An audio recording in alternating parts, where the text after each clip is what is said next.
Hey guys, tonight we are settling beside a hush blue waterhole, where a lion pride walks out of the thorn shadows like warm punctuation in the grass, tails curling into commas and full stops.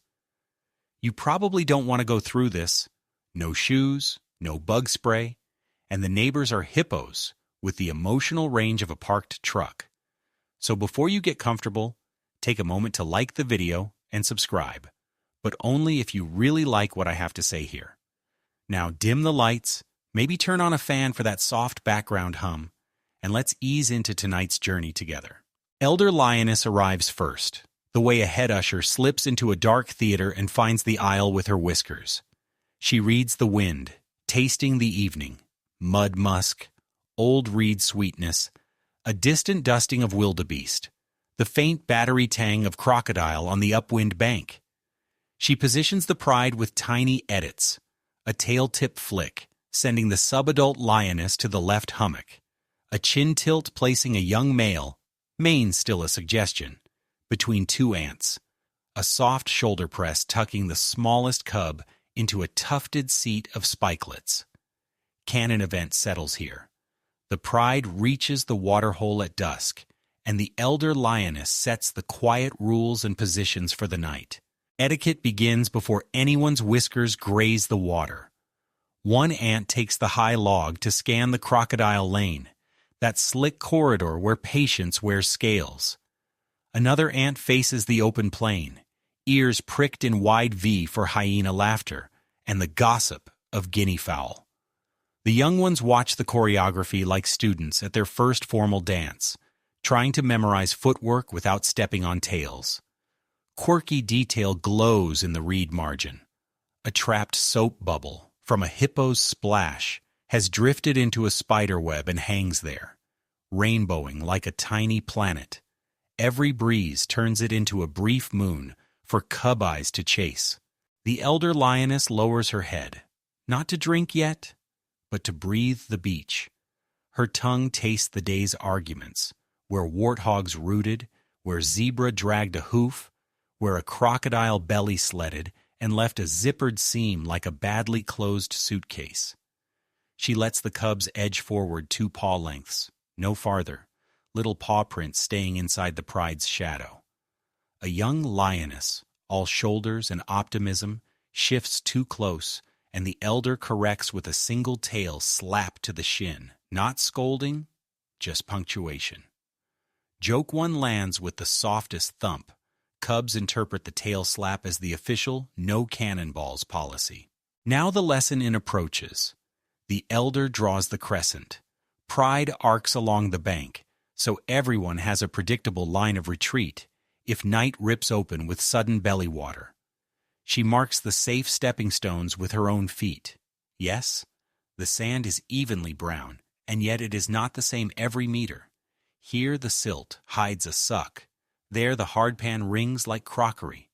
New hunters study the elder's prints the way autograph hounds study signatures. When she pauses, all heads freeze at the same angle, listening to the low, swallowed thunder miles away that says buffalo herds are rolling sleep into their bones. The order to drink is a small ceremony. Cubs first because the day is tall and their mouths are famously short. Ants stand over them, belly fur floating the scent of sun-warmed milk into the cool. Then subadults, who must practice not splashing their own reflections into scandal. Last, the elder lioness and the young male take a knee in the reflected twilight and erase their thirst with disciplined laps, 10 strokes, a breath, 5 strokes, a glance. Jokes aside, there's a practical reason.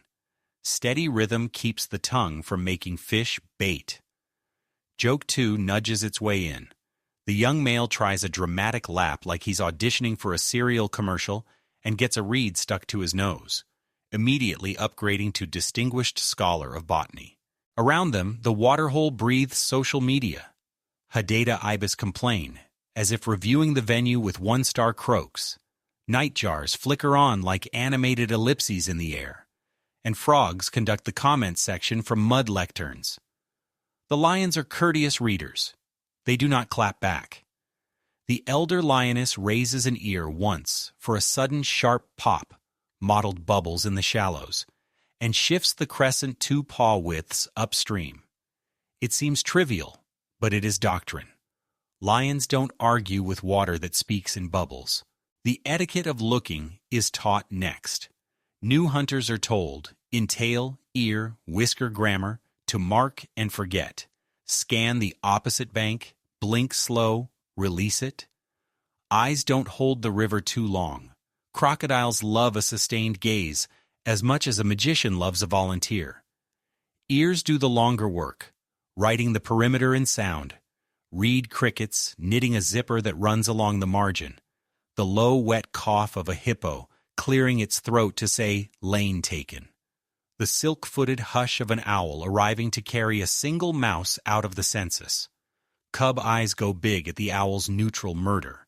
The elder lioness hooks them back to etiquette with a casual paw over a twitching tail tip. Sitting still is a thirst too. We learn it or spill. Positions matter, but so does pretending not to have positions. The elder rotates watchers without drama. The log ant stretches and swaps with the open plain ant. A subadult rehearses the lookout pose, front paws symmetrical as a textbook diagram. Young male tries an alpha posture, neck long, head a coin on a pillar, and one whisker ant leans into him just enough to remind, posture is borrowed. Authority is rented by the night, and rent is paid in calm. He blushes, which on a lion looks like pretending to study a moth. The drinking is a poem of wet and light. Tongues draw water into backward-facing spines that lift like velvet conveyor belts. The surface chatters with little silvery tongues of its own. In the reflection, every lion wears a second mane woven of stars and reeds. The elder lioness drinks last and shortest, savoring more than swallowing. She lifts her head and lets a fine chain of droplets fall back, deliberate punctuation on the lesson. Water thanked is water remembered. Joke 3 moseys in at cub level. The smallest cub tries to copy the elder's elegant drip and produces a nose sneeze that sprays his sister, who looks offended for exactly 2 heartbeats before forgetting and chasing the bubble planet again. As dusk deepens, the tail language grows brighter. Tip high means path clear. Tip low means stand by. Wag-wag is not play tonight, but adjust left toward the acacia's darker seam.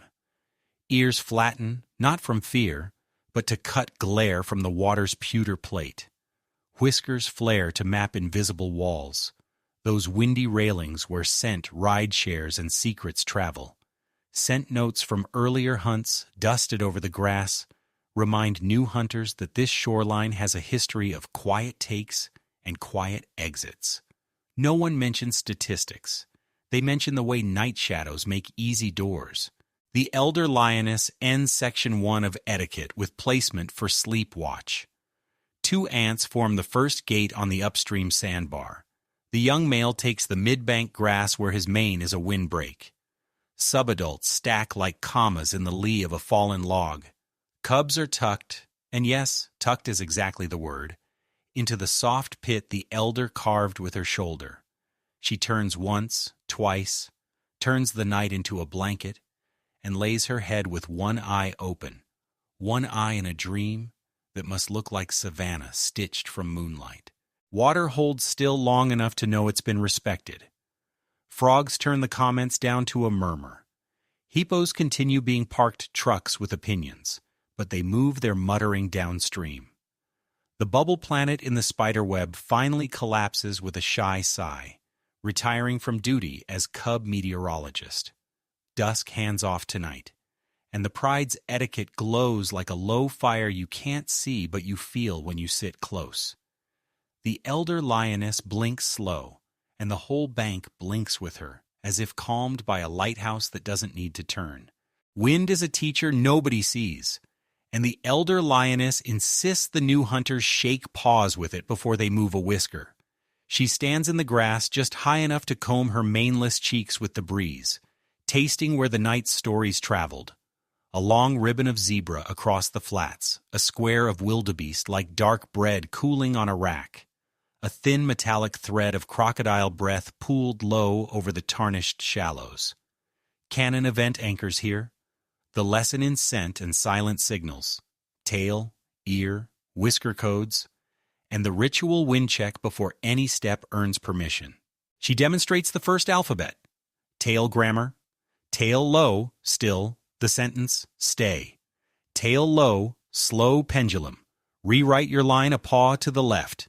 Tail half raised, tip making a very small heartbeat, eyes forward, walk soft. Tail lifted with 2 short cuts, freeze, look long. The new hunters, shoulders bunched with ambition, watch that pale tufted metronome like students reading a conductor's smallest finger. A subadult copies too eagerly, tail making bold commas when the elder asked for periods. An ant breezes past and brushes her tail along the student's hock, edit marks in fur. Joke 1 ripples through the grass. Every school has that one kid who thinks punctuation is confetti. Ears write the margins, forward, yes, but there are gradations the young must learn. Ear forward with base relaxed, curiosity. Ear forward with base tense, commitment. Ears open like wings, scan. Ears flattened halfway, cut glare, soften sound. Ears down and back, not fear but courtesy, while a hippocongress grumbles in the lane. The elder trades ear pictures with the open plain ant across the crescent until their heads look like a slow semaphore. New hunters practice in place, 1 ear to frogs, 1 to the reed zipper, 1 to the hush behind them, where the cubs turn in their pit like warm loaves. Whiskers, though, whiskers are philosophy. They read the shape of darkness, the pressure of wind, the heat trembling off a body hiding in grass that pretends to be grass. Elder lioness eases forward until seed heads ruffle her muzzle and lets her whiskers splay and settle. Each hair writes a note in her skull. Twig here, stone there, a reed ahead that will betray a step with a chime. She backs up, smooth as a ripple reversing, and touches the soft patch behind a subadult's ear. Your turn. The subadult leans into the grass, whiskers wide, and feels the world arrive. Quirky detail filed for later. A moth kisses the tip of one whisker and leaves the faintest dusting of gold. No one mentions it, but the young hunter's confidence glows, almost imperceptibly brighter. Scent becomes map, but also clock. The elder marks 3 heights with her nose. Low, ankle news, where rodents and reptiles publish. Middle, haunch news, where antelope post their travel advisories. High, airmail, where owls, vultures, and sometimes rain petition the savanna with opinions. She samples each and spreads the taste to the pride with an exhale and a look. The young male, keen to participate, over-inhales a frog's lecture and sneezes into his own mane, which now smells like damp poetry. Joke 2 pads along, polite. Every great hunter has one night where the frog wins on points. The wind test becomes choreography. The elder walks a shallow S. 2 steps into the breeze, 1 step diagonal, 1 step back, watching whether the scent braid stays coherent. If a zebra ribbon breaks and reforms behind a termite mound, she adjusts the line so their bellies always face the truth. She draws a quick half-moon with her forepaw on the sand. A geometry kids should memorize. Hunt on the dark side of your own shadow.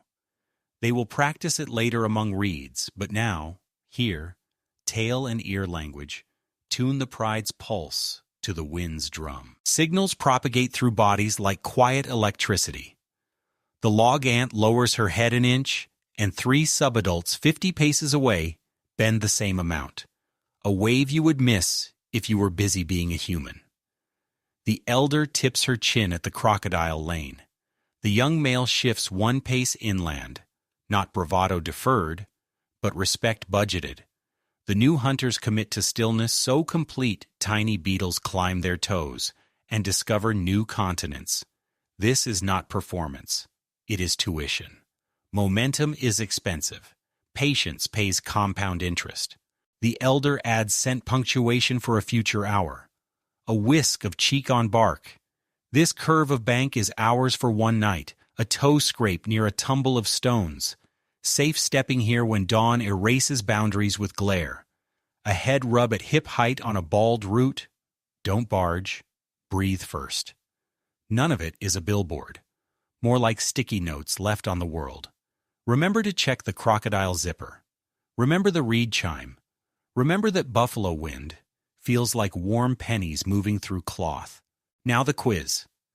She positions the youthful trio in knee-high grass behind a sand eyebrow. Tail says freeze. Ear says listen left. Whiskers say there's a reed that lies when you touch it. She exhales. Go. They must cross a 3-lion-length lane to a new shadow without announcing entree, roasted with clumsiness. First subadult nails the first 2 steps, on pads, on silk.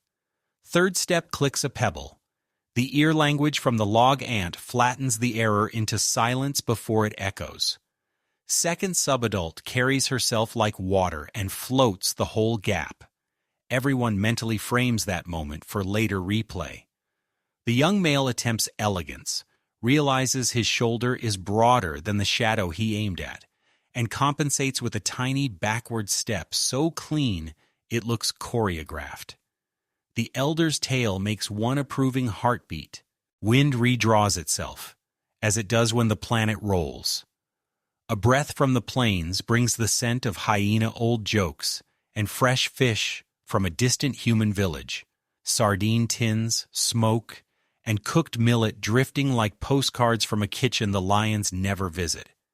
The elder lets the hyena note slide by. The tins are chatter, not present tense. She refocuses the pride with a little tail scribble. We are waterside students now. Plains math waits. Before movement, one more language, paw scratch code. Not the dramatic lion version, the public memo with dust, just a private shorthand scuffed into damp sand.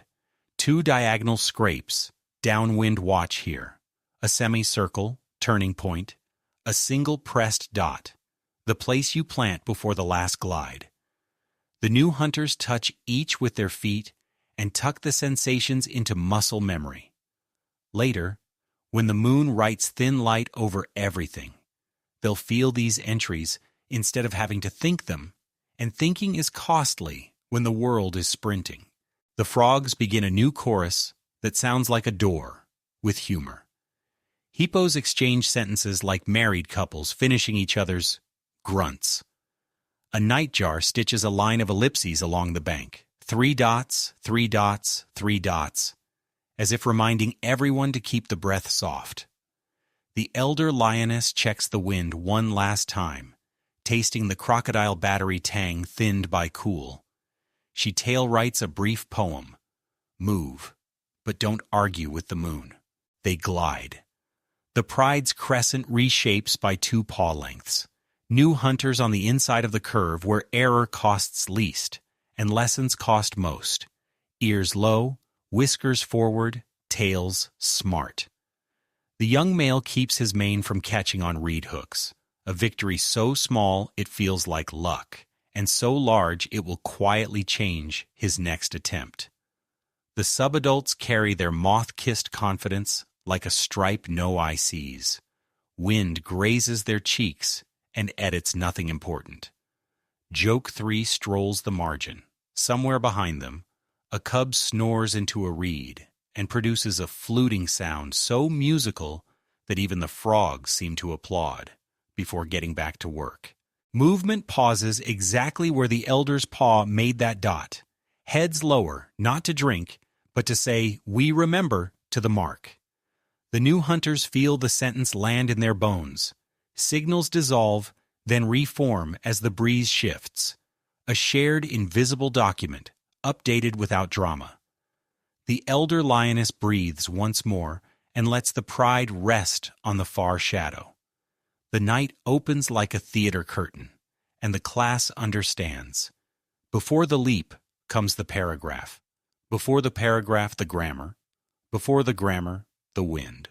Night leans its cheek on the water, and the pride practices the oldest cue on the savanna, taking a number without holding a number.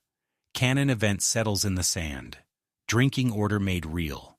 The slow, head-lowering ritual that keeps nerves zipped. And the assignment of who watches the crocodile lanes while thirst gets its turn. The elder lioness draws the line with almost nothing. 2 paw presses in wet sand that any human would miss, but which tell the pride where the invisible rope begins and ends. Cubs first again, not because they're tyrants, but because they're short, and courage is easier when your feet are wet second. 2 ants form a trestle over them, forelegs planted, bellies making a soft beige cave. The smallest cub leans so far that his whiskers right on the water. The elder flicks a whisker back with 1 knuckle of a paw. A gentle edit, cheeks dry, dignity intact. Quirky detail hangs at eye level. A beetle the size of a coffee bean rides a reed stem like a gondolier, pushing with an invisible pole. 1 cub crosses his eyes at it until thirst wins the argument. New hunters wait behind the cubs. They practice the etiquette that keeps everyone's reflections calm. Rule 1. You do not lower your head until the lion beside you breathes out. Rule 2. Tongues go to work like metronomes, not like spoons in a hailstorm. Rule 3. Eyes up every 5 laps, counted in the body, not in numbers, so you're never the billboard that says, "Take me, I'm browsing." The elder lioness demonstrates the breath cue, a subtle bow of the jaw, a breath like silk falling. And the lion on her left, a subadult with moth-dusted whisker, lowers smoothly into the same rhythm. Joke 1 pads by. The young male tries the move too early and checks himself so abruptly he invents the lion version of buffering. Above them, the crocodile lane is a quiet escalator. Ants own it with their stare. 1 on the log with wide-set eyes. 1 crouched where a thorn casts a black seam. Watching the lane is not a dare. It's janitorial excellence. They count without counting. A faint V on the slick. The cinched belt line that says a croc is holding its breath like a petty magician. The sudden silence of frogs that reveals more than frog chatter ever could. When a bubble creeps up and pops, small, deliberate, the log ant lifts 1 ear a thumb width, and the whole queue raises heads a breath later, as if tasting the same question. Still safe? Yes. For now. Young hunters memorize the orchestra. The elder's tail becomes a conductor's baton again. Tail still. Sip. Tail tip drawing a comma, pause and look. Tail tapping the air twice. Step back to the second line and make room for elders. The young male accepts the tap with performative gravitas, then accidentally sits on a reed that squeaks like a poorly oiled wheel. He pretends it was philosophy. An ant pretends to believe him. Joke 2 smiles. Tidy as a paw print. The head-lowering ritual looks like nothing from far away and everything from here. Chin edges forward a kiss, shoulders unlock, whiskers flare out, and then fold slightly to avoid touching the water. 1 by 1, heads descend, each arriving at the surface like moons in a tide chart. Laps begin. The tongue's backward-facing spines pull water up. The throat holds and releases. The surface regains its grammar. Buried in the rhythm is a courtesy. No one's whiskers overlap another's drinking circle. The water's language stays polite. The elder lioness lowers last, as if writing her name after the lesson rather than before it. Rotation is a dance without shoes. After 15 heartbeats, long enough for 5 clean sips and a look, the first row steps backward on a diagonal, heads lifting, paws placing into prints already pressed. Second row glides forward as if the water invited them by name. The cubs, dismissed, plop their bellies against warm sand and lick each other's faces as if polishing silver. 1 ant allows the smallest to press his head under her jaw for 3 breaths, the all clear from the world's safest umbrella. Crocodile lanes have sub-lanes no one advertises. A thin, brighter seam near the reeds is the kid lane, where juveniles practice being trouble. The open black glass is the quarterback lane, where adults drift like bad ideas. The log ant watches both with the same mild expression that makes spotted hyenas reconsider comedy. When a shadow scribble plots toward the bright seam, she exhales one line through her nose. The elder catches it, moves the whole queue 2 paws upstream with nothing but a 4-leg sigh. The waterhole adjusts its heartbeat accordingly. Scent adds its footnotes. The elder lioness rubs a cheek against the knee-high root at the edge of the queue. This is our ferry for the next hour, and drags her toes to redraw the do not stand wedge, where the sand behaved like pudding last week. New hunters add minuscule notes of their own. A chin ghost on a stone that stays cool. A whisker brush against a reed that sings if touched. These are sticky notes the river reads when it wants to be kind. Now the test no one loves. Drink while watching. The elder positions a subadult at the edge and gives her the crocodile lane while her tongue does its work. Eyes up every other lap. Ears keep the highway in the periphery. Whiskers avoid the reed's chime. She manages 3 cycles with a poise that would pass any class, then glances too long at a hippo's eyebrow popping up like an audit. The elder's tail writes a brisk, back to the sentence, and the subadult blinks away curiosity. Joke 3 leaves a paw print. Somewhere, a frog delivers a single sarcastic ribbit, which everyone pretends not to hear. On the opposite bank, hyenas ghost the grass, not hunting, just gossiping. The open plain ant's ears tilt in a lazy V. The elder's tail flicks as ignore and they obey. We cannot drink and clap back.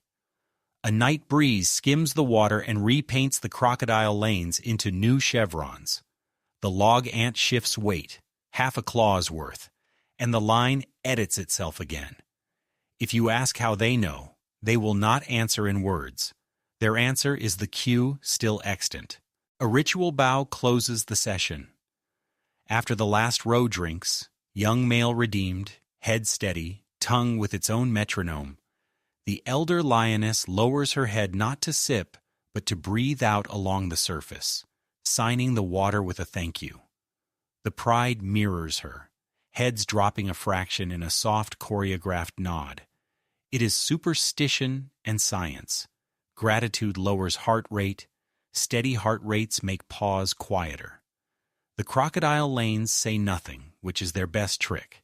Silence is not absence. It's just a story, waiting for a narrator. When they withdraw, the elder resets the guards. Log ant yields to reed ant. Open plain ant yields to a subadult whose whiskers now carry a tiny moth's gold. The queue collapses like silk, not like scaffolding, and the bank keeps its shape. The cubs roll in the safe sandpit and practice ferocious on each other's ears, all theater, no bruises. The young male walks beside the elder with a reed still secretly hitching a ride in his mane. She pretends not to notice until he brushes past an acacia and the reed falls out like a confession. He tries to paw it into the bush with dignity and loses to gravity by a small but memorable margin. Water speaks once more, just a soft kiss against the bank where a fish turns, and the elder's ear adjusts by a pencil width. Everyone sleeps a notch lighter for it. A nightjar flutes its hyphen song. Frogs dial the comments down to civil. The head-lowering ritual has cooled the pride from inside out.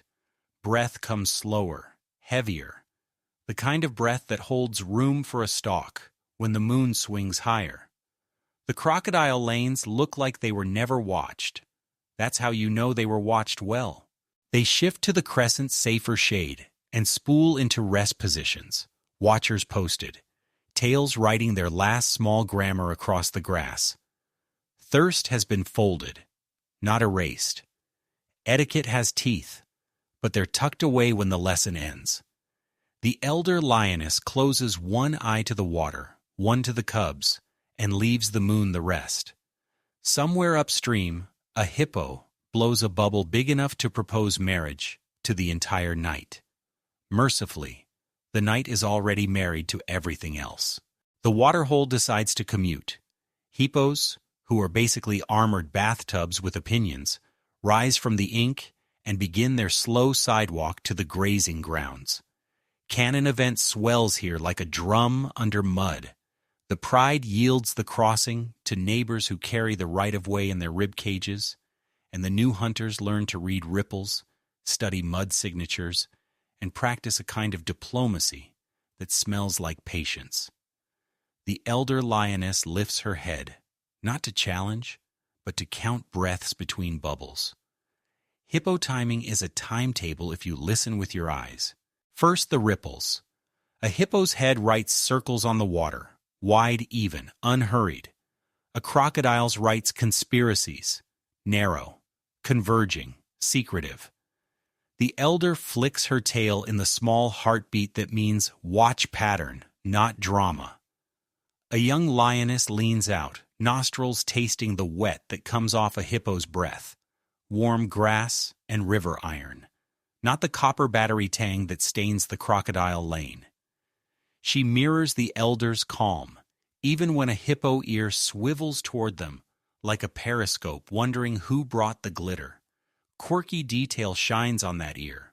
Someone's reed flower is stuck to it, a pale crown the hippo neither knows nor cares about, making the tank look faintly angelic and entirely unstoppable. Mud diplomacy unfolds on shore. Hippos carry their arguments with their feet, and when they climb out, the mud remembers in deep, slow hoof caves. The elder lioness moves the pride 3 paw lengths inland, away from the sucking places, and tail writes a new arc in the crescent. She rubs her cheek on a low stump at hip height, yielding, passing, friends tonight, and draws 2 short toe lines that mark a no-loiter zone. New hunters touch the lines with their paws, pressing the etiquette into their bones the way a stamp settles wax. Joke one pads by wearing boots it doesn't own. The young male steps in a hippo print and sinks up to his ankle, then performs an exit so theatrical you'd think a curtain should fall. He pretends it was a depth test for science, which it is not, but everyone lets him keep the certificate. Hippo crosswalk etiquette is not complicated.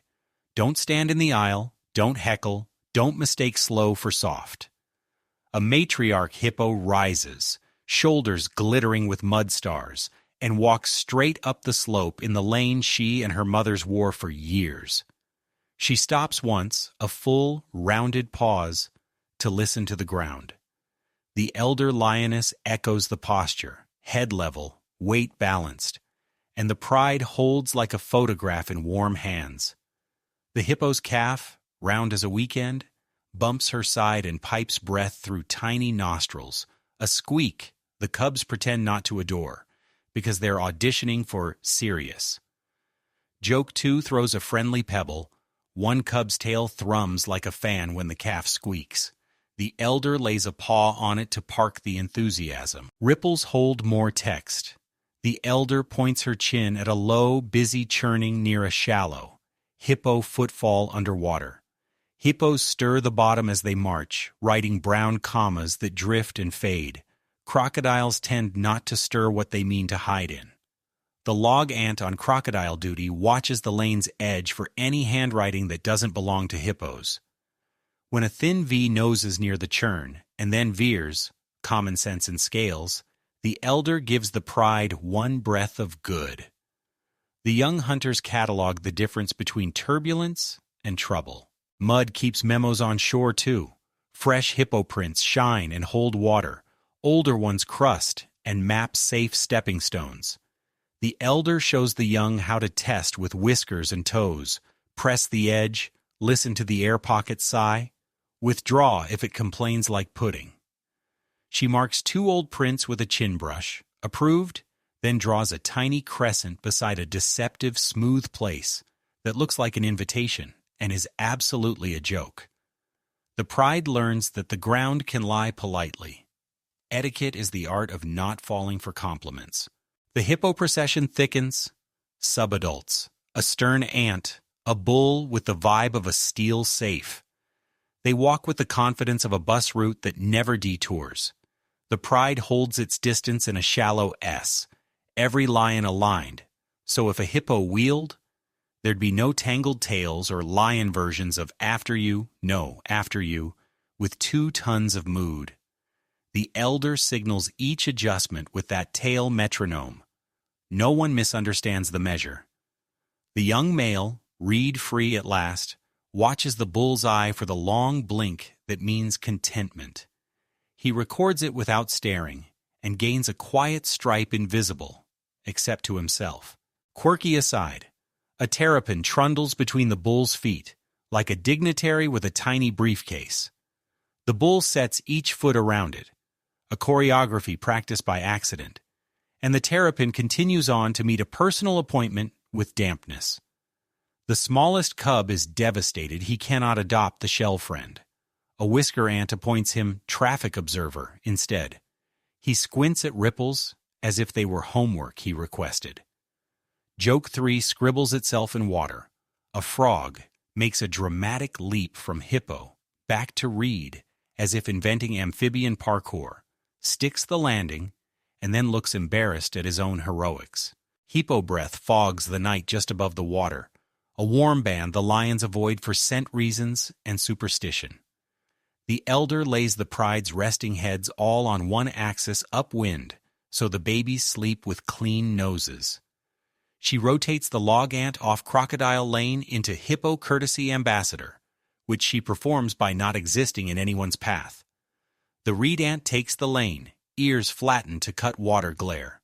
The elder inspects the mud one more time, stamping a heel into the lip of a deceptive hole and widening it into a visible no.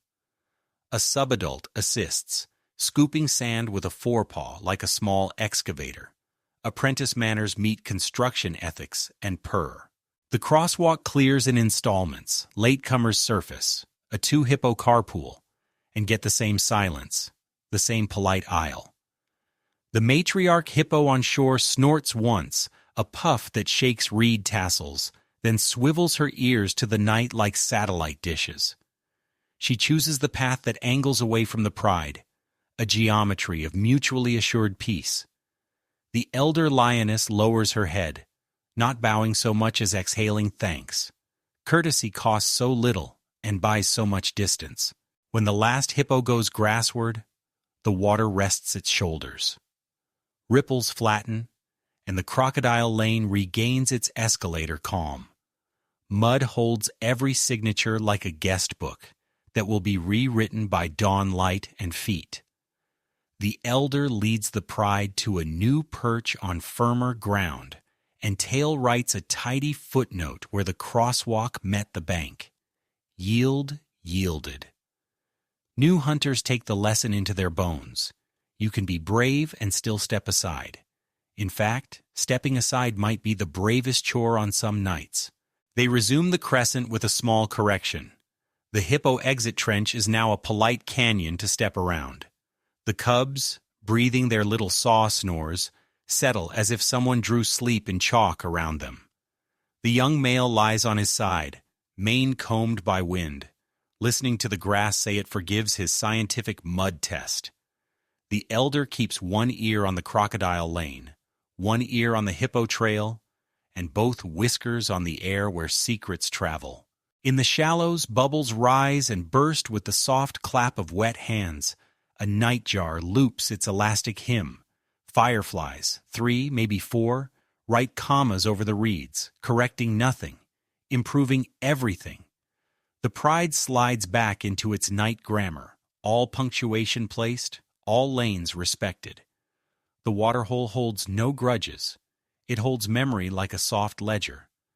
The elder lioness closes her eyes for half a sentence, opens them to the moon, and the crosswalk becomes a story the young will tell with their feet whenever a big neighbor needs the aisle.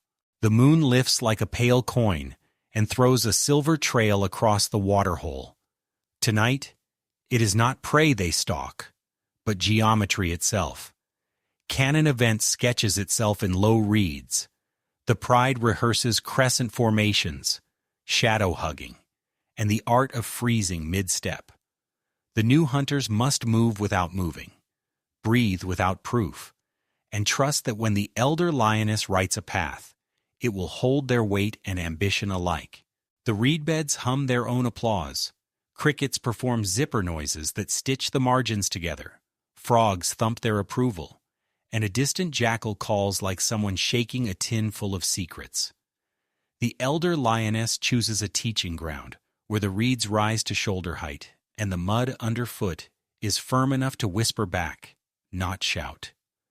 She positions the pride in a slow arc, half the lions facing inland, half facing the waterhole, like two arms reaching for a common dream. Quirky detail catches the eye. An old boot, long abandoned by humans, has become a reed island, home to 3 snails who treat its laces like mountain passes. The cubs can barely resist exploring it, and one ant has to tail block them twice before they squeak in frustration. The lesson begins with shadows. The elder places her paws deliberately in the moonlight, showing how to become absence. Step 1. Find the edge where shadow and silver meet. Step 2. Walk with pads, not claws, and sink weight evenly so the grass doesn't flinch. Step 3. When the wind stalls, freeze. Not a stillness of tension, but of belief. If you believe you are a statue, the world believes too. The young male attempts this, and nearly sneezes at a passing gnat. He swallows it with such dignity that even the frogs would write a commendation. Joke 1 ripples softly. Subadult sister nudges him later, whispering through whisker language that he now owes the gnat a thank you card. The crescent formation moves next. The elder traces the curve with her tail tip, then steps backward, leaving a string of invisible beads in the grass. Each lion places themselves on one bead, equidistant, as if they are notes in a sleeping song. Too close, and the group looks like clutter. Too far, and silence leaks through. The young hunters find their spots awkwardly at first, adjusting tails and shoulders with shy elbow space energy. Slowly, the pattern smooths. From above, the shape might resemble the rim of a great bowl, holding possibility without spilling it. Now comes shadow hugging. The elder demonstrates by slipping between 2 reed clusters where moonlight barely drips through. She presses her flank to the darker side of the reeds and becomes, briefly, nothing more than the shape of hunger itself. The new hunters try in pairs. The moth-dusted subadult glides seamlessly, disappearing into the reed line until only her glowing whisker tips reveal her. The young male, however, steps too wide and his back catches a silver stripe of moonlight, announcing his position like a poorly timed selfie flash. The elder tilts an ear, not in scolding, but in humor. Joke 2 lands in the mud. The frogs burst into synchronized croaks, as if mocking his attempt at stealth. Freeze mid-step, that's the finale. The elder signals with a single tail flick, and all movement stops. Ears flatten, whiskers go neutral, tails drop into commas. Even the cubs, watching from their sandpit balcony, feel the temperature drop. This is the state where time forgets to advance. The young hunters quiver slightly, fighting the urge to scratch, blink, or sigh. A mosquito lands on the moth-dusted subadult's nose. She does not move. She becomes a statue so complete, the mosquito doubts its own reality and departs in confusion. The elder lioness watches approvingly, her chest rising like a slow drumbeat. The practice expands into a full sequence. The elder leads them through reed alleyways, curving and stopping, freezing and flowing. She adds subtle challenges, a sudden gust that shifts shadows, a frog splash that demands instant stillness, the scent of a passing warthog to test focus. Each event is a puzzle solved by tail language and invisible math. The young hunters grow quieter as the night deepens. Their breath sinks to the rhythm of the reeds. The crescent becomes instinct, not instruction. Quirky twist appears near the abandoned boot island. A family of fireflies swirls above it, turning the reeds into a galaxy of blinking stars. The cubs gasp. The young hunters nearly break form to watch. The elder allows one pause, one breath, then signals with her whiskers, "Beauty acknowledged, back to work." This, too, is etiquette. Respect wonder, but don't trip over it. Joke 3 scurries by. A frog leaps into the boot, startling the snails, and a cub whispers an exaggerated battle cry under his breath, earning silent giggles from his siblings. Finally, the drill concludes. The elder circles the group and brushes each young hunter's shoulder with her chin. It is both approval and responsibility. Now that you've learned the shapes of silence, you must use them wisely. The moon's silver trail fades slightly as dawn's blue hint rises. The pride melts back into the crescent resting formation, invisible once more. Only the snails and frogs know that a geometry lesson has taken place under their humble moon. The abandoned boot stands watch, a peculiar monument to practice and patience. The young male, as they settle, exhales a whisper, snore, perhaps dreaming of perfect shadow steps. The moth-dusted subadult curls near him, tail tip twitching, as if drawing crescent shapes in her sleep. The elder lioness closes her eyes last, her mind replaying the reed puzzle solved and unsolved. Dawn will bring new challenges, but for now, the shapes of silence have been drawn into the pride's collective memory. The reeds hum a softer song, and the world agrees to wait one more hour before asking for noise again. Hyena laughter blooms on the far bank like mismatched fireworks, popping and fading in uneven bursts. The young hunter's ears swivel, and every cub's head jerks up from its nest as though mischief just knocked on the door. Canon event walks onto the stage now.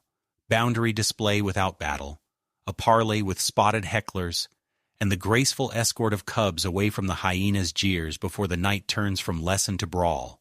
The elder lioness rises slowly, a deliberate unfurling of authority. Her shoulders roll like dusk waves, calm yet inevitable. She signals with a tail stroke. Subadults stay back.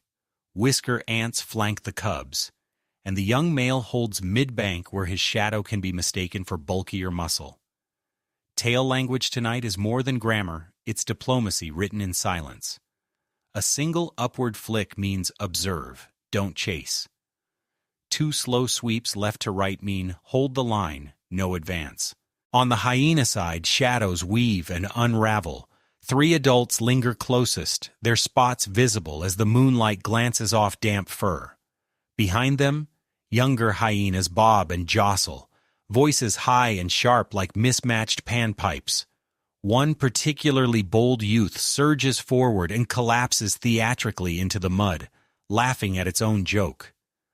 Quirky detail shines here. A pair of glowing firefly wings has stuck to the hyena's head, giving it the unintentional look of wearing a carnival crown. The cubs, wide-eyed, are deeply impressed, though they'd never admit it later. The elder lioness steps forward exactly 1 pace. This is her opening statement. She exhales through her nose, a sound low and velvet-edged. Not anger, but ownership. The lead hyena mirrors her move with a shuffle forward, then sits, tail curled primly. This is an old script they both know well. 2 leaders acknowledging boundary lines, without the waste of claws. The moon witnesses impartially, spilling its pale ink over both factions. The young hunters watch in near disbelief. They've trained for crescents, for stalks, for the silent symphony of hunting, but now they are students of restraint. The reed ant whispers a lesson through whisker taps. Our line stops where hers begins. Hold that shape. Joke 1 tries to sneak past like a cricket. 1 cub, too small to read context, squeaks a fierce growl that comes out sounding like a hiccup. The subadult beside him smothers a laugh by pressing her own tail over her muzzle. Diplomacy is choreography. The elder lioness lowers her head a fraction, neither submissive nor aggressive, a gesture carved by generations. The lead hyena answers with a side tilt of her ears, a concession disguised as curiosity. Both predators understand the math. A fight tonight would scorch tomorrow's hunting grounds. Better to trade gestures than scars. Slowly, each side builds a bridge out of posture alone. Hyena youths push boundaries like comedians testing material. One dashes toward the waterline, splashing dramatically before retreating. The young male flinches, half ready to leap. The elder's tail flicks once, not yours. He freezes, muscles taut, pride stung but intact. This, too, is etiquette, knowing which provocation to ignore. Joke 2 blooms as irony. A frog leaps between both factions, oblivious, and lands perfectly centered, the savanna's most neutral diplomat. Neither side reacts, as if embarrassed by their own pettiness. The cub escort begins quietly. 2 whisker ants loop their tails around the smallest cubs like seatbelts and guide them backward into safer grass. The cubs protest with tiny growls and exaggerated backward hops. The young hunters shift to cover, their bodies forming a living wall that breathes and moves with the rhythm of the retreat. To the hyenas, this is both statement and distraction. We guard our future without showing our throat. On the far bank, a hyena chuckles deeply, a sound like someone stirring gravel with a spoon. The elder answers with a single low chuff, ending the exchange. The lead hyena stands, shakes mud from her legs, and pivots back toward her group. Her tail drops in a final period. Just like that, the curtain falls on conflict before it ever lifts. The young hunters exhale collectively, unaware they were holding their breath. The elder walks the line they held and brushes each shoulder with her chin, a silent commendation. The young male gets an extra pause, acknowledgement that stillness can be harder than motion. Quirky touch punctuates the lesson. A small gust carries the scent of the hyena's last joke, half-eaten melon rind mixed with rainwater, fading like the memory of laughter overheard through a wall. As the pride resettles, the cubs are deposited near the sandpit, where they immediately begin staging a mock hyena encounter, complete with exaggerated squeaks and dramatic tail wags. The smallest plays the role of the lead hyena, crowned with a fallen reed tassel. Joke 3 drifts through the scene. One cub delivers a speech so grand that a nightjar pauses mid-flight as though trying to translate. Night deepens, and the waterhole returns to its earlier rhythms. Frogs resume their choir, hippos grunt their debates far downstream, and the crocodile lanes slip back into watchful stillness. The elder lioness positions guards and settles near the cubs, her body a warm barricade against both cold and doubt.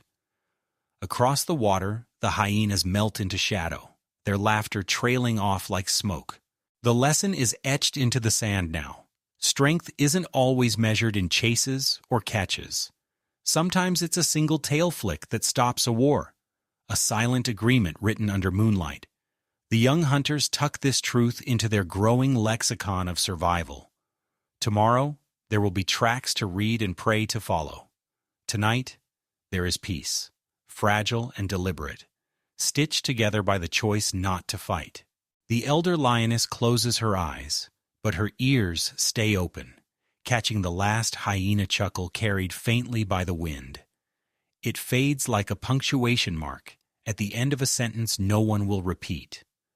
The pride breathes in unison, a quiet page turned in the book of the savanna. Moonlight slices the reeds into pale ribbons, and the world grows even quieter. Canon event prowls into focus, the moonlight drill, a full pride practice crawl through reeds where silence itself is prey. Tonight there will be no blood, only technique, a rehearsal of the hunt that folds into their muscles so deeply they won't need to think when it truly matters. The young hunters will earn their shadows or trip over them trying. The elder lioness signals the beginning with a single, precise whisker twitch. The pride unfurls into a formation like a dancer's opening pose, a soft crescent at first, then a narrowing funnel. She steps forward, pads sinking just enough into the damp earth to leave whispers rather than footprints. The moon is low and thick tonight, turning everything silver and flattening distance. It's perfect for teaching subtlety. Ahead, an old trail of impala tracks winds through the reeds. The prints are faint, half erased by wind, but still visible to trained eyes. These will serve as both target and metaphor.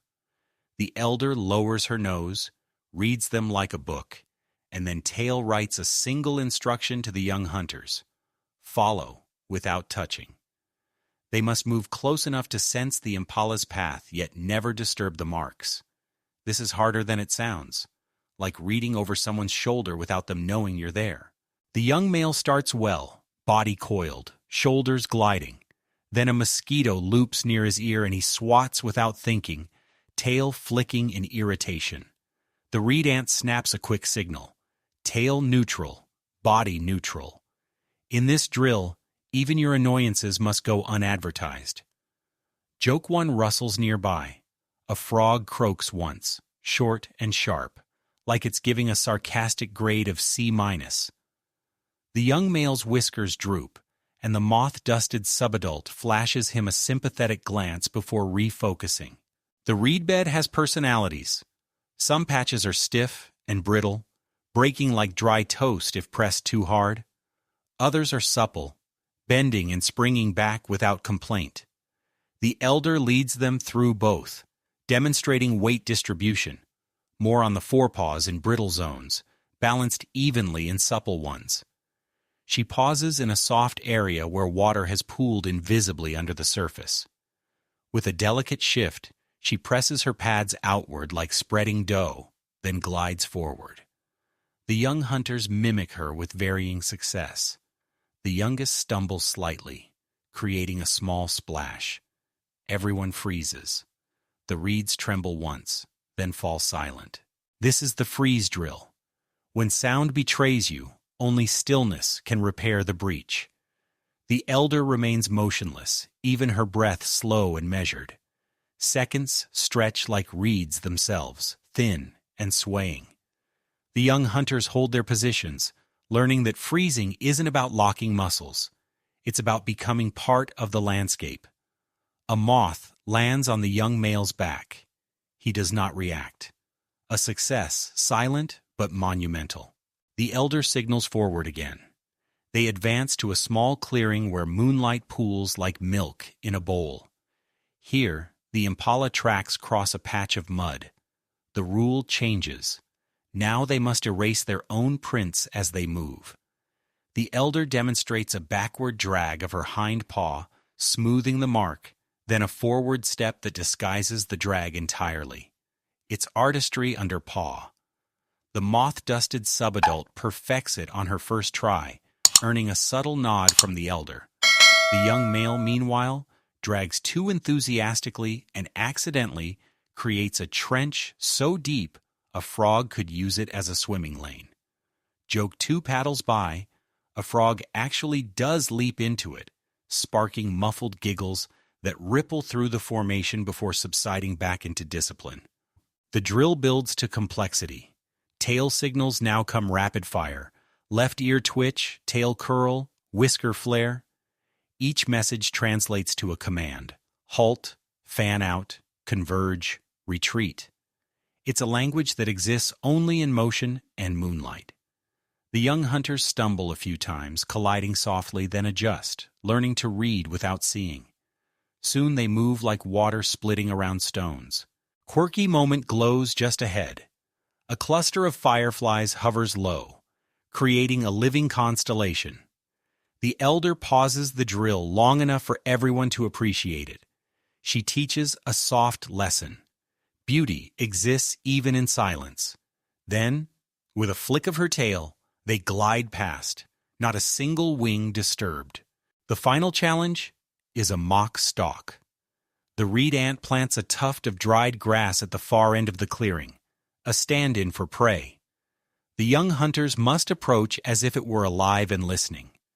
The elder positions herself behind them, her breath a silent timer. They begin. Bellies low, paws sliding forward. The moth-dusted subadult moves perfectly, a poem in fur. The young male hesitates at the halfway point, then recovers, each step lighter than the one before. When they reach the prey, the elder gives a final signal: freeze. The pride holds, then rises slowly. No rush, no shout of victory. The lesson isn't about catching, but about arriving ready to. Joke 3 drifts through the reeds at closing time. A nightjar swoops low, mistaking the dried grass decoy for real food, and lets out a confused squawk when it tastes disappointment. The young hunters nearly break form laughing, but manage to keep it to silent, shaking shoulders. The elder lioness ends the drill with a ritual. She presses her muzzle to each young hunter's brow, leaving a trace of her scent. This marks them not just as students, but as keepers of the night's lesson. The moon tilts westward, its silver ribbon thinning. The reed bed sighs with the weight of everything that just happened. The pride regroups, returning to their resting crescent. The young hunters walk taller now, even in exhaustion. Their paws are dirty, but their movements are cleaner. Tonight, they have stalked shadows and silence, and the moon has given them both. Dawn smudges the horizon with graphite, and the air tastes like cold mint and dust. The elder lioness decides the night's homework has earned a quiz. Canon event pads into place. The first chase lesson, a mistimed pounce, the calm debrief after, and the secret math of breath economy. How to spend lungs like coins and still finish the sentence. The young hunter's whiskers quiver to the new light. The waterhole turns pewter. Guinea fowl gossip upstream as if reviewing the sunrise with mixed feelings. Targets present themselves as if hired. A small knot of impala steps from the acacia fringe, thin steam lifting from their backs, ears writing cursive at every sound. The elder reads the wind, kind, slanting from the impala to the reeds, and tail writes the plan in 3 strokes: crescent to funnel, reed ant anchor left, open plain ant anchor right, moth-dusted subadult on the inside lane, young male as delayed release on the shadow seam. Cub eyes are shepherded to a sandy balcony, where a whisker ant draws a nope circle in the dust, like an invisible gate. Quirky detail glows beside them. A dung beetle, fully committed to morning chores, rolls a perfect sphere with the swagger of a tiny moon engineer. They begin in velvet. The crescent pulls narrow. Bodies sink into the grass until only ears and coin-bright eyes remain. Breath goes quiet. In through nose, count 3 heartbeats. Out through nose, count 5. The impala feed, heads bobbing like metronomes set to cautious. The reed ant sets the left wall of the funnel with a posture that says, "We are bushes, pay us no mind." The open plain ant mirrors on the right, weight low, tail writing commas, rather than exclamation points. The moth-dusted subadult floats down the middle line, each step a solved equation. The young male, set to trail and cut, trembles with a brand-new hunter's paradox. He must be a spring and also a lake. He keeps time with the elder's tail, which taps a patient heartbeat. The distance closes from story to sentence. The impala lift their heads in offset, 1 to 2 to 3, a ripple of alertness that demands stillness. The pride becomes statues, until the silence settles over the grass again like the lid on a simmering pot. Then the cue, a light ear twitch from the elder, a whisper of whiskers forward, and motion flows. The reed ant slides to collapse the left. The open plain ant shifts to shorten the right. The moth-dusted subadult draws down the center with perfect geometry.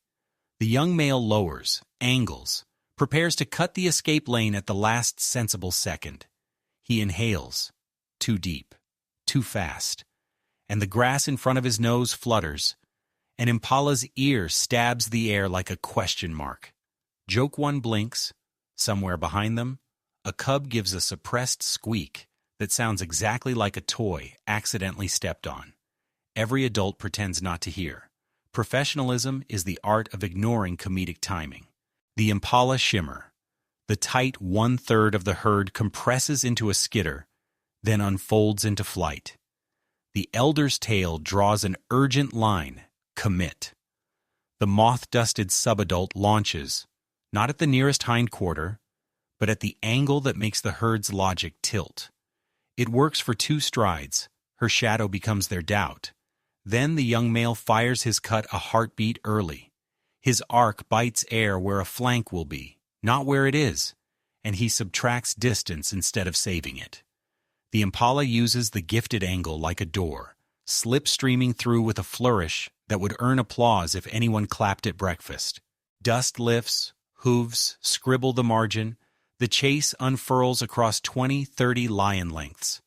The elder does not add speed. She adds sense, staying parallel, keeping the herd's eye on a false escape. The subadult recovers, like a dancer who tripped on purpose. She pivots, pushes, carves another angle. The young male sprints to repair the seam he opened, lungs writing hot sentences in his chest. Breath economy arrives to grade the attempt without malice. His fuel burns in a bright, wasteful flare. Joke 2 arrives panting. A francolin explodes from the grass with scandalized squawks, as if late for a meeting it scheduled with no one. At 50 strides, the elder ticks the internal metronome to evaluation mode. When lungs go from coin to IOU, technique curdles. She whistles in the body language only lions hear. Release. The line decelerates like a wise car rolling out of a bad street. The subadult trailers the herd at a sensible trot, reading their cadence. The open plain ant switches to escort, preventing a panicked loop that would waste more energy. The reed ant cleans up the backfield, rethreading lions into lions rather than a tangle of almosts. The young male coasts to a stop, sides shaking, lids half closed as his blood drums. He has not failed. He has found a number he did not know belonged to him. Debrief is breakfast for the mind. The elder gathers them in the shadow seam where acacia throws lace on the ground. Voices aren't needed. Tail, ear, whisker, discuss. She reenacts the mistake with the tiniest paw movement. Cut launched a heartbeat too soon. Angle had no answer because the question wasn't asked yet. She taps the young male's shoulder with her chin. Not scold, recalibrate. His ears lower, not with shame, but with permission to learn. The moth-dusted subadult demonstrates the correction, stepping a hair slower into the lane, then slicing sharper when the impala's weight shifts. The difference is a single breath and also the whole hunt. Breath economy gets its lecture in the only vocabulary that matters: lungs. The elder sets them to a trot in sand, then in grass, then in sand again, feeling the way different floors steal or save oxygen. She shows the quiet inhale, shallow but rich, how to keep the tongue inside the mouth during a chase so air stays cool. She pairs them. One runs, one paces, both breathe on counts, 3 in, 5 out, 3 in, 6 out, until the young male's sides stop writing exclamation points and begin writing commas. Joke 3 lopes in, helpful, a warthog, late to everything, jogs past at a dignified not-quite sprint, snorting like an old accordion. Even the elder's whiskers smile. Quirky image taps the lesson closed. The dung beetle reappears, still rolling its perfect sphere up a ridiculous slope near the cub's sandy balcony. It pauses, lets the ball roll back almost to its feet, then starts again. Stubborn, precise, completely unbothered by failure. The whisker ant angles the cubs so they can see without tripping the beetle's purpose. The young male watches, chest calm now, and recognizes something holy in the small persistence. They practice one more sequence, not a chase, but a near chase. Set the crescent, soften the funnel, almost launch, then stand it down. The body dislikes aborting momentum. Teaching it to love restraint is like teaching water to walk. The subadults master the hover, weight distributed, minds cool. The young male discovers the pleasure of arriving at the edge of speed and choosing not to push. Breath stays in his pocket. The elder's tail writes approval in invisible ink that smells like shade and possibility. Sun pushes a gold coin above the horizon. Shadows lose their crispness. The herd goes long into the plain, moving like a thought you'll follow later.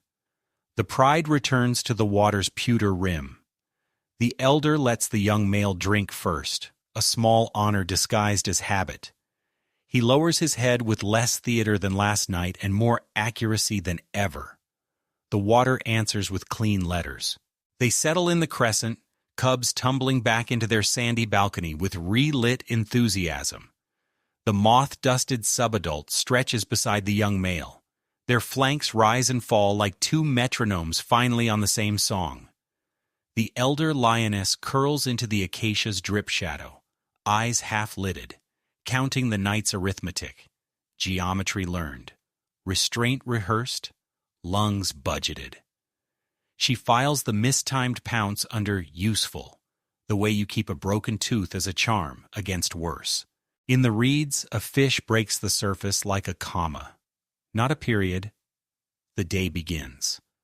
The pride smells of cool grass and lessons. The waterhole presses its silver back into blue and looks like it never watched them run.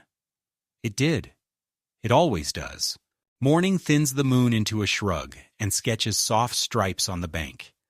The elder lioness decides it's time for the manners quiz you can only take when the light is honest. Dawn water rules. Cannon event anchors neatly. Safe bank rotation under brighter glare. Cub discipline that doesn't bruise egos. And soft-voiced corrections, the kind delivered by tails, ears, and patience, while the crocodile lanes wake up feeling clever. The night's practice turns today's protocol. Same choreography, harsher lighting. Sun on water is a liar, so the first rule is sunglasses you don't have. Cut the glare with body shape. The elder lowers her head slightly and flattens her ears to make her own shade. Everyone copies until each lion wears a small eclipse. She steps along the rim and taps 3 good footing spots with her toes, then drags one small X through a patch that stiffened overnight into treacherous ceramic. New hunters memorize the dots as if they were notes. The cubs, vibrating with the morning's sugar, get parked 2 tail lengths back in their sandy balcony with a whisker ant posted as librarian. Quirky detail sparkles at their paws, a necklace of glossy black seeds the wind strung in the night, each bead hollow and pingable. The smallest cub invents a new instrument and nearly a band. Safe bank rotation runs like a clock you can pet. 2 aunts take up dawn watch, one at log height to scan the escalator lane for the first lazy chevrons, one belly low near the reeds to read the kid lane where juvenile crocodiles test their bite theater. The elder assigns the moth-dusted subadult to be breath counter. 10 silent laps per lion, then a glance up, then switch. The young male gets lane usher. He must keep the cue in its lane, elbows tucked, egos flatter than the water. No overtaking like he's late for brunch. Joke 1 wanders in like a yawning jackal. He adopts the role too seriously and nearly bows to an ibis that insists on fishing exactly where the line wants to pass. The ibis ignores him with professional disdain. The head-lowering ritual changes in daylight. Night invited long drapes of chin and lash. Morning demands short, efficient sips that don't sparkle the surface like distress signals. The elder demonstrates the quiet lap, a smaller tongue roll that keeps droplets from arc lighting into the air. She does 5, precise, almost boring, and the young hunters discover boring is a compliment. The moth-dusted subadult mirrors the move. The young male trims his showmanship until his reflection looks like a lion, who knows he's not on camera. Cubs ask to audit the class. The elder grants a field trip with conditions that could be engraved on the savanna. Paws on the elder's shadow, eyes on whisker ant, No leanovers, no splash letters. Two cubs choose instant sainthood. The third attempts to walk his toes along the waterline like a tightrope artist. The whisker ant breathes a correction through her tail, gentle metronome to the ribs, and the cub's toes remember they belong to a cat, not a circus. Cub discipline here is as soft as fur against cheek. No growls, just geometry. When the smallest tries to sample a floating feather, the elder tilts her head and lets him see the crocodile lane's first faint V. Curiosity softens into comprehension. Joke 2 pads by at cub volume. He announces he was just checking if the feather was thirsty and sits on it, entirely satisfied with his science. Sun brightens. Glare edits the world into fewer colors. The log ant marks fresh micro-wakes on the far seam. 2, then 3. Juveniles. The belly-low ant shifts her chin an inch toward a muddier wrinkle, the adult lane opening a sleepy eye. The elder's tail writes the day's soft law. Upstream 2 paws.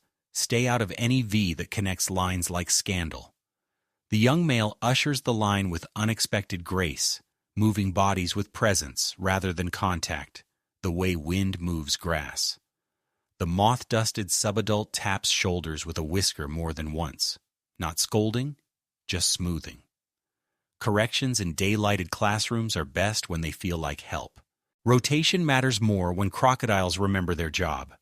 10 sips, step back, next pair slides. The elder chooses pairs that cancel each other's errors. A confident subadult with a thoughtful one. A tall lioness with a shorter peer. The young male paired with the reed ant, who moves like patience dressed as muscle. The cue flows like a belt on a well-kept engine. When someone lingers half a heartbeat too long, the elder's tail draws a tiny underline in the air. No names, just grammar. The cub balcony fizzes with side quests. The glossy seed necklace becomes a train. The smallest pushes the engine along the sand with his nose, until it bumps a reed and rattles like coins. The whisker ant lets the play run 3 beats, then rotates them into the watcher's pose. Bellies anchored, chins lifted, tails wrapped like scarves. It looks ceremonial because it is. Watching is a participation sport. Quirky extra, a dragonfly, emerald as new plans, lands on the smallest cub's ear and stays as if pinning a badge. He freezes without being told. Even his breathing edits down to library mode. Across the bank, crocodile lanes test boundaries with their daily illusions. 1 micro-V appears, disappears, appears again, idle as a thought. The log ant refuses to narrate it for the crocodile by staring.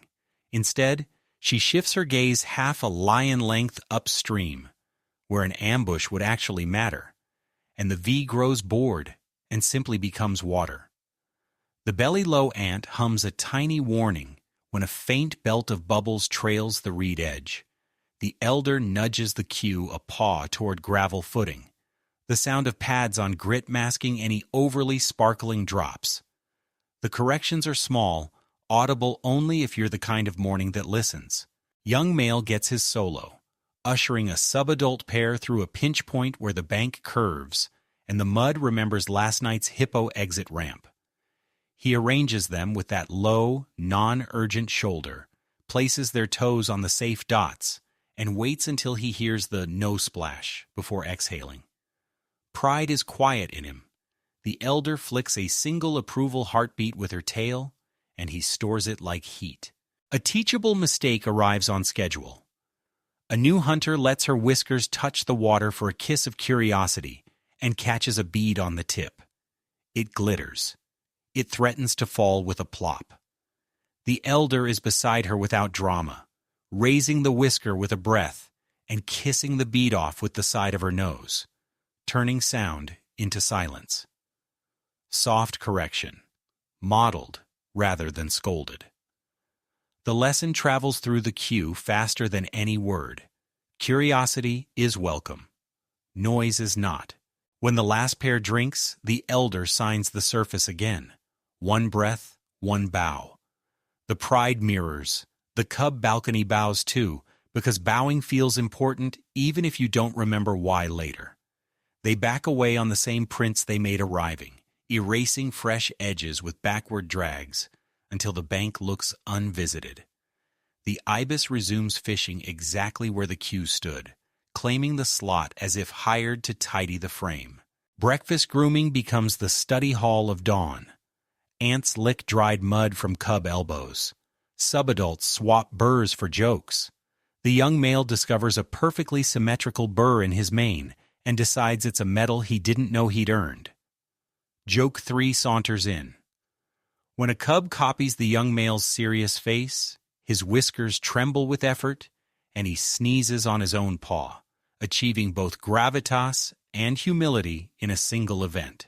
Safe bank rotation ends with a repositioning you'd miss if you blinked. Guards trade posts, the breath counter yields to the reed ant, the lane usher gets to flop with a sigh directly into the cool shadow the acacia pours generously across the sand. The elder leaves 2 cent footnotes on bark. Clear at dawn. Remember mid-morning glare. And rubs a chin on the low stump where last night's yielding note still lives, now translated into daylight as, be patient again, even when the light tells you lies. The world heats by a thumb width. Crocodile lanes flatten into idle escalators. Hippo voices drift from far meadows like practical gossip. Frogs close their shops and hang "See you at dusk" signs in silence. The cub balcony collapses into a nap pile, dragonfly badge departing with a friendly buzz. The moth-dusted subadult rests her jaw on her paws beside the young male, their shoulders touching like commas in a sentence that doesn't need finishing. The elder lioness turns once and finds the crescent's shadow most useful.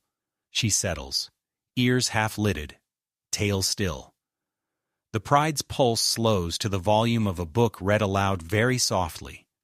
Dawn water rules slide into the body's deep drawer marked automatic. Tomorrow the glare will lie again. Tomorrow the tails will write corrections again. Tomorrow, breath will count itself. For now, the bank is tidy, the lanes are logged, and the only bright thing is the necklace of seeds, abandoned in a perfect loop, glinting like a tiny crown for the day. Midday drapes a warm sheet over the waterhole, and the pride slides into the kind of shade that makes stories stretch. Canon event glows here, grooming under the acacia, scar stories told like lullabies, and the small ceremony where new hunters receive badges no eye can see, but every body can feel. The elder lioness chooses a patch where the dirt is sifted fine by wind, soft enough for cub pillows, firm enough for memory to keep its edges. Quirky detail waits above. A weaver bird's abandoned nest swings from the branch like a little basket of shadows. A gecko naps inside with one toe hanging out. The savanna's tiniest "do not disturb" sign. Grooming begins where etiquette ends, with tongues and patience. Ants settle like bookends, and subadults take their places between, flanks touching in a punctuation that says, safe. The moth-dusted subadult leans into the elder's chest and offers the burr thicket behind her ear. The elder combs it free, one click at a time, as if each burr were a poor decision being forgiven. The young male sprawls with dignified chaos and permits an ant to rake a small constellation of sand from his mane. Joke 1 yawns to life. When the ant lifts a burr shaped like a heart and holds it up for inspection, the young male pretends it's a medal, then pretends he didn't pretend, then accepts the medal anyway with the solemnity of a prince of dust. Scar stories arrive without drums. An ant traces a pale line along her foreleg with a rasp of tongue and rewrites a buffalo night into verbs that never brag. Stepped, turned, lived. A whisker ant cleans a notch on her ear and reminds the young hunters that notches are just commas that made it to skin. The elder lioness, who wears few marks and all of them quiet, tells the tale of the drought season, when water smelled like a rumor, and hippo lanes were contracts you never broke. The cub's eyes drift and circle the way dragonflies do. The stories land anyway, building rooms they'll wake into later. Heat makes a soft bell that rings from the sand. Breath slows. Tails mark time with the smallest commas. Between licks, the elder turns the day toward ceremony. She rises, shakes dust into gold, and steps to the moth-dusted subadult first. A touch of chin to brow, acceptance, a breath shared, knowledge. Then she rubs her cheek along the young lioness's cheek, leaving a ribbon of scent that reads Route Carver, Shadow Hugger, Breath Keeper, Badge Bestowed, Invisible, Permanent as Patience. The subadult doesn't bow, her shoulders do, by half a whisker. Next, the young male. He sits too straight, ambition trying on posture, and then remembers to breathe and lets some of the straightness pour back into the sand. The elder's touch is the same recipe, chin, breath, cheek, but the ribbon she leaves carries new notes, lane usher, cut student, stillness winner. She lingers a heartbeat longer where his temple beats under fur. Joke 2 pads by, gentle as a nap. A cub, deeply invested in the ceremony, imitates the elder on the smallest sibling by head, butting his ear, and then licking his eyebrow until it stands like a surprised reed. The eyebrow refuses to relax for a full minute, and somehow becomes a family crest. Badges given. The pride exhales into the kind of quiet that has weight. Flies orbit with the diplomacy of tiny accountants. A breeze fingers the acacia and scatters a soft rain of leaf shadows across fur, making everyone look striped for a while. The elder lioness uses the pause to lay 2 cent footnotes on the trunk. Dusk lesson. Recover the crescent. And remember the feather that was not thirsty. A nod toward the morning's cub science that makes 3 ants smile with their shoulders. Midday laughter happens at a speed that doesn't disturb lizards. The reed ant tries to nap and produces a snore like a purr with manners. A cub answers with a snore so emphatic, a guinea fowl mutters in editorial italics from the far shore. The young male experiments with the shade, rotating an inch at a time to keep his nose in the cool stripe, finally inventing the lion version of a sundial. The moth-dusted subadult discovers the abandoned weaver nest's swinging shadow and positions a paw under it so the shade band lands perfectly on her toe. For 5 whole breaths, she looks truly impressed with herself, then pretends she was making a point about geometry. Joke 3 rolls softly across the sand. The gecko shifts, drops a tiny pellet directly between the young male's paws, and the young male pretends this is a sacred stone that must never be moved. Nobody moves it. Sacred stones need small victories too. Scar stories resume, lighter now. A subadult shows a healed scratch from her first frog-induced tumble, a mark gained not in glory, but in learning to freeze when ripples tattled. The elder folds that anecdote into a reminder. The world always tells on you. Make sure it tells kindness. She reviews, in tail grammar, the greatest hits they must never forget. The crocodile escalator and its bored deceptions, the hippo crosswalk and its polite canyon, the reed's chime you do not play, the moon drill's freeze and the mosquito that doubted itself, the cut that launches exactly when the question is asked, not before. Remember the bubble that tried to be a planet? A whisker ant adds, nostalgia floating like a cool bead. Cub eyes blink. Oh yes, the soap bubble moon in the spider web. The night taught patience while pretending to teach toys. The ceremony's last piece is silent. Nap positions assigned like blessings. Guards trade shade edges. Apprentices drift nearer the elder's flank. Not to be watched, but to feel the tempo of sleep in a body that wakes if a reed thinks too loudly. The cub balcony collapses into a warm heap that occasionally sprouts a paw like a periscope. The Waterhole's face goes mirror still. then wrinkles as a fish writes a single question mark and swims away satisfied. Heat climbs, then hesitates. The elder lioness closes both eyes and keeps both ears open. That old magic trick. Her breath blurs into the pride's breath until everyone seems to be inhaling the same sentence and exhaling the same answer. Shade graduates the new hunters without speeches. They look the same as an hour ago, only more themselves. If there were tassels, they would flip them from one ear to the other. Instead, there is dust and saved air and a quiet pride stroked into their fur like a promise. The day leans long and quiet thickens. Dusk will roll the cooler rug back out. The crescent will gather. The crocodile lanes will practice charisma. But for now, ceremony becomes sleep, and sleep becomes the softest teacher. The weaver nest swings. The gecko keeps its toe outside the rules, and the elder's tail moves once in a dream as if underlining the last line of a page we just finished together. If you listen hard enough, the shade purrs. Heat hums and shade threads a quiet banner over the waterhole, as the pride closes its lesson book with simple, tender pages. Under the acacia, grooming becomes grace.